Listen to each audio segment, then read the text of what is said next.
অভ্যুত্থানের নেতৃত্বে থাকা এবং ইন্টারিম সরকারের অংশ হওয়া দুজন ছাত্র উপদেষ্টার পদত্যাগ চাওয়া মোটেই স্বাভাবিক কোনো বিষয় বলে মনে করেন না জাতীয় নাগরিক পার্টির দক্ষিণাঞ্চলের মুখ্য সংগঠক হাসনাত আব্দুল্লাহ।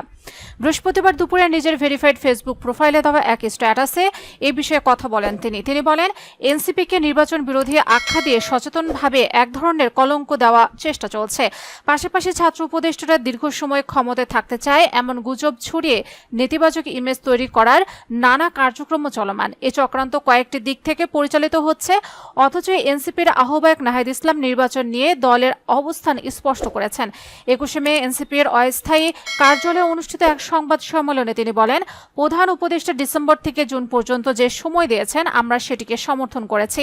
এর মধ্যে নির্বাচন হতে পারে, তবে আমরা এর মধ্যে বিচার ও সংস্কারের কথা বলেছি।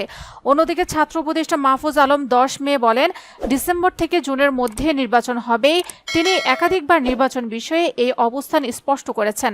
তারপরও দুই ছাত্র উপদেষ্টার পদত্যাগের দাবিতে রাস্তা অবরোধ করে আন্দোলন করা কিভাবে গ্রহণযোগ্য হতে পারে?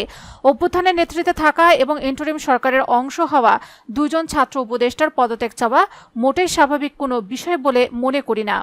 অন্যদিকে আমাদের সাবকনসিয়াস মাইন্ডে আর্মিকে রাজনৈতিক সালিশের ক্ষমতা দিয়ে দেওয়ার প্রবণতা দেখা যাচ্ছে, অথচ বিএনপি ঐতিহাসিকভাবে সেনাবাহিনীর রাজনৈতিক হস্তক্ষেপের ভুক্তভোগী একটা দল। আমরা এখনো 111-এর ইতিহাস ভুলে যাইনি, এখনো তারেক রহমানের নির্যাতনের কথা আমাদের স্মরণে রয়েছে।